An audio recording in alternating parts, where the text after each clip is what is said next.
Where have we gone wrong? Many parents ask themselves that question nearly every day as they fight an exhausting battle against their kids. Some of them worry about the sense of an entitlement, where you hear kids asking, buy me this, give me that, I want this, I need that. And sometimes, even after an amazing day out at the park having a great time, the kids will still find something to fixate on during the ride back home. Daddy, why didn't you buy this? Why didn't we get this? Can we go get that? Very common.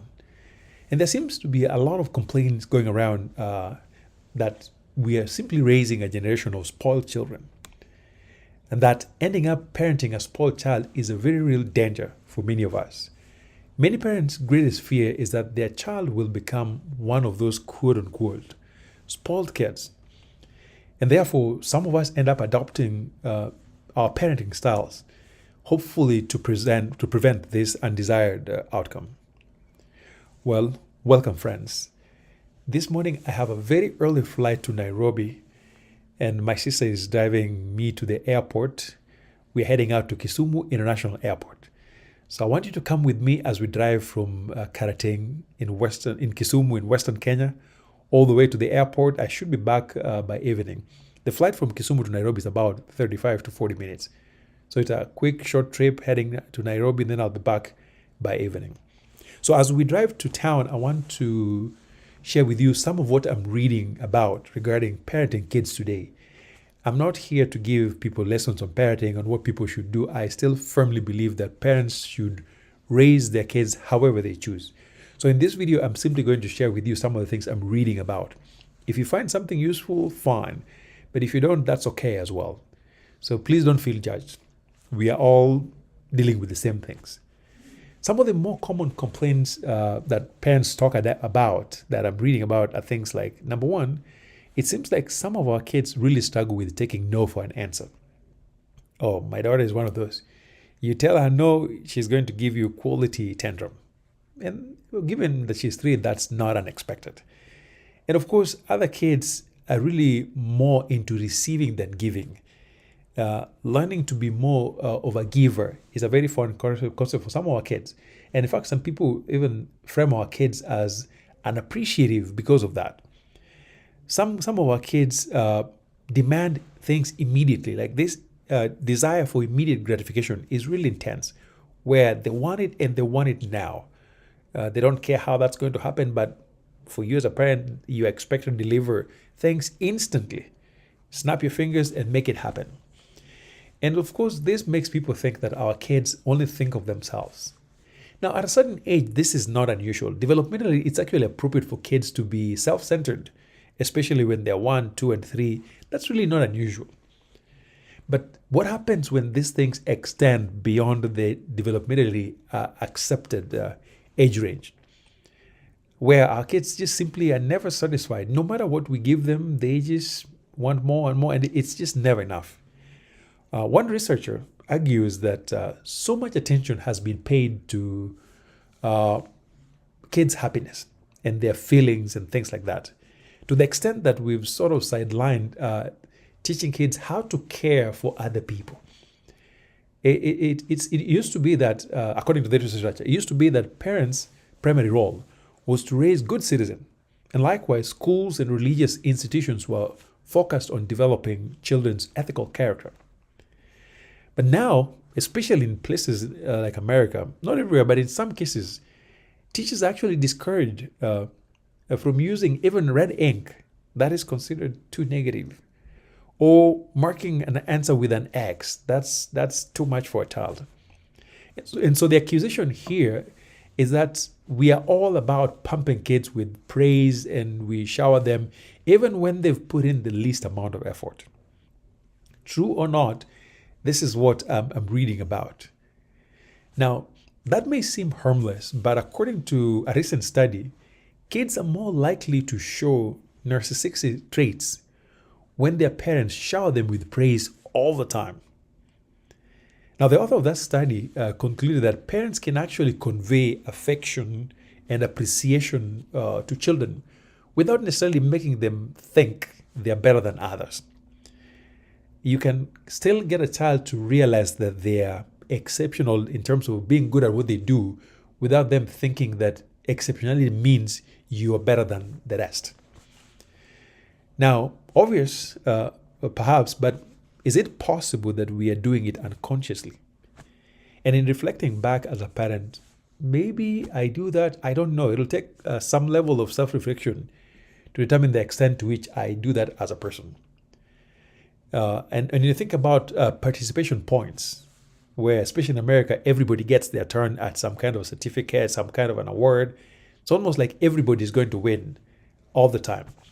And usually when the kids get outside those bubbles, when reality hits them for the first time, a lot of them are shocked that for the first time they can actually fail an exam. For the first time, they are told no. Because the bubbles we have created for them, unfortunately, don't allow them to experience these things. In fact, sometimes we are accused of overcompensating, where for some of us, we try to give our kids the things we never had. And I don't think that's a bad thing. We all have that desire. But when you overdo it, could it be something harmful? In some cases, I've seen cases where, as parents, we anticipate the kids' request and we fulfill those requests even before the kids ask. So these kids don't even learn to stand up for themselves and to self-advocate. In some cases, we are accused of spending all our waking hours around our children. And that is actually true for me as a parent who works from home.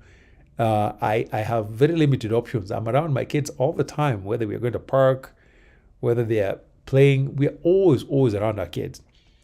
In some cases, we pick up after our kids. They play with their toys, and then when they're done, it's us to clean it up. We don't ask them to clean up themselves. In some cases, when they try something, if it doesn't work, we just let them give up instead of making them stick to it. We've also been accused of using lots of empty threats where we don't follow through. You'll hear a lot of Aburo, which often means I'm going to beat you up. And of course, no follow through. And the lesson we end up teaching kids that it simply means those threats are completely empty. So they have no reason to pay attention to us. Now, unfortunately for us, it is said that these things combined may contribute to us nurturing mean-spirited kids or violent kids or kids who are really socially struggling in terms of being proper citizens. And of course, as they say, monkey see, monkey do. If they're observing us doing the same things we don't want them to do, those lessons are very firm in their kids. Because if you say something is bad, yet the parent is doing it, what they see is probably more powerful than what we tell them. So in fact, somebody said that if you're worried about happiness, research actually suggests that maybe a promising way to promote happiness is to tune kids' attention to others, to get them to focus on other people. And this researcher, Westburn, actually says that those are some of the most durable and robust sources of happiness when you focus on taking care of other people and helping kids to expand their circle of concern. So besides just caring for their family and friends, having them learn to care for people like a bus driver or a school janitor, a random person that they've seen out there, so that they're not just focused on the people that are most critical in their daily lives.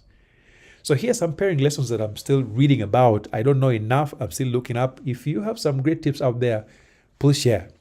Anything that will help, we'll appreciate. So tip number one from what I'm reading right now is that feel free to say no without feeling guilty.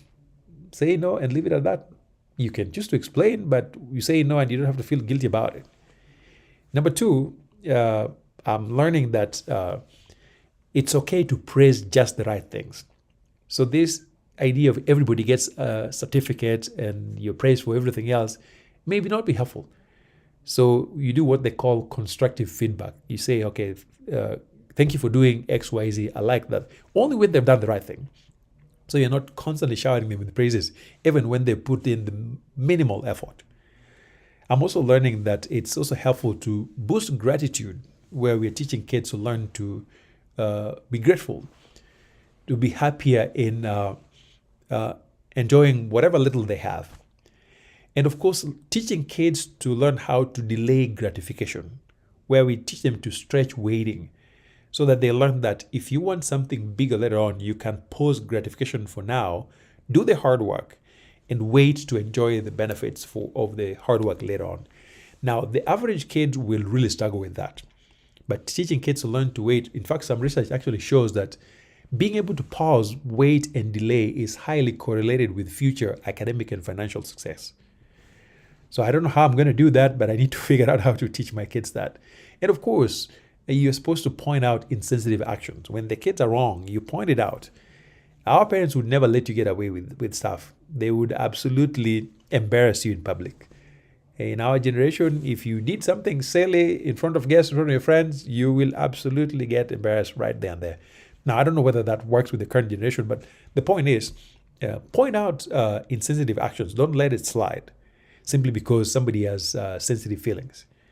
And of course, they're saying that it's really helpful to help kids focus on giving and not getting. Finding practical spaces where kids can actually learn to draw joy in giving back. So sometimes I take my kids when we're going to like a soup kitchen or where I do volunteer work, my kids are always with me. So I'm hoping that will teach them skills like that. Well, I hope this was helpful, folks, and I will see you when I come back from Nairobi. Thank you.